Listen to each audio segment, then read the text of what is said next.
एक बार प्रेम से बोलेंगे ओम नमो भगवते वासुदेवाय। देखिए मित्रों, श्रीमद् भगवद गीता जी की बहुत सुंदर टीका है साधक संजीवनी।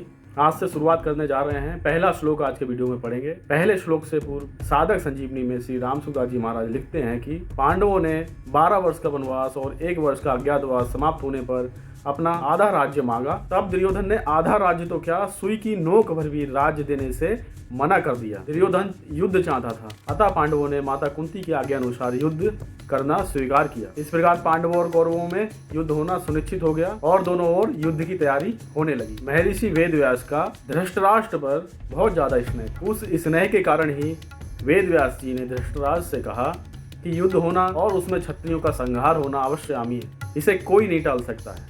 यदि तुम युद्ध देखना चाहते हो तो मैं तुम्हें दिव्य दृष्टि देता हूँ, जिससे तुम यहीं पे बैठे बैठे ही राजमहल में पूरे युद्ध का हाल देख सकते हो। इस पर धृतराष्ट्र ने महर्षि वेदव्यास जी से कहा कि मैं पूरी जिंदगी तो अंधा ही रहा, अब अपने कुल का सर्वनाश होते हुए नहीं देखना चाहता हूँ, इसीलिए मैं दिव्य दृष्टि देना स्वीकार नहीं करूँगा। लेकिन उन्होंने युद्ध कैसा हो रहा है उसका समाचार लेने की इच्छा प्रकट की। तब महर्षि वेदव्यास जी ने संजय को, जो कि धृतराष्ट्र के मंत्री हैं, उनको दिव्य दृष्टि दी, जो युद्ध का पूरा हाल उनको बिल्कुल लाइव बता सके। इससे संजय में युद्ध को, वहाँ हो रही सभी घटनाओं को देखने की क्षमता आ गई, सैनिकों के मन में क्या चल रहा है उसको जानने की क्षमता आ गई और युद्ध का पूरा हाल वह सुन और देख सकते थे। अब दिव्य दृष्टि संजय को प्रदान करके महर्षि वेदव्यास जी वहाँ से चल दिए। अब देखिए, निश्चित समय के अनुसार कुरुक्षेत्र में युद्ध प्रारंभ होता है।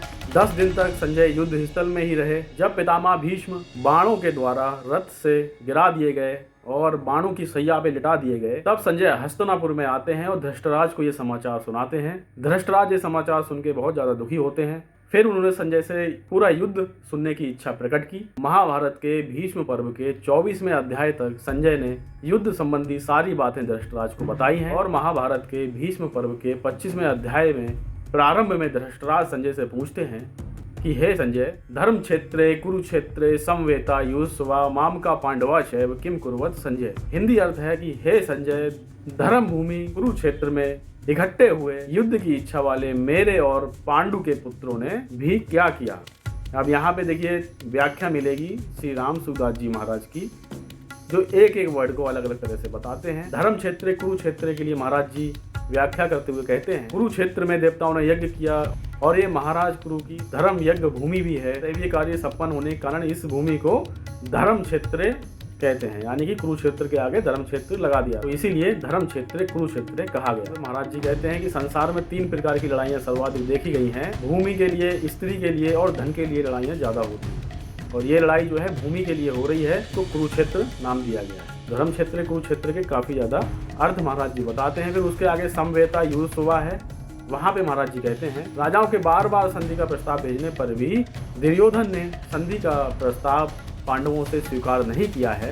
भगवान श्री कृष्ण महाराज के कहने पर भी दुर्योधन ने कह दिया कि मैं बगैर युद्ध के सुई के बराबर भी जमीन नहीं दूंगा पांडवों के लिए, तो इसलिए कौरवों और पांडवों की सेना युद्ध में एकत्रित है। फिर आगे श्लोक में पद है माम का पांडवाचय।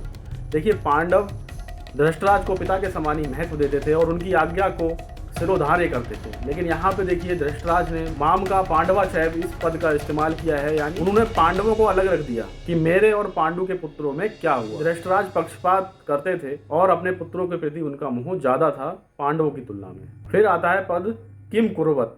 किम शब्द के 3 अर्थ बताते हैं महाराज जी। विकल्प, निंदा और प्रश्न। युद्ध हुआ या ना हुआ इस तरह का विकल्प तो लिया नहीं जा सकता, क्योंकि यहाँ पे युद्ध 10 दिन तक हो चुका है। निंदा शब्द का भी यहाँ पे प्रयोग नहीं हो सकता है। तो किम कुर्वत का मतलब यहाँ पे है संजय से वह प्रश्न कर रहे हैं, पूछना चाह रहे हैं कि युद्ध का विवरण। तो इस प्रकार से हमने साधक संजीवनी का पहला श्लोक अर्थ के साथ और पूरी व्याख्या के साथ जाना, और आगे के श्लोक आपको मिलते रहेंगे।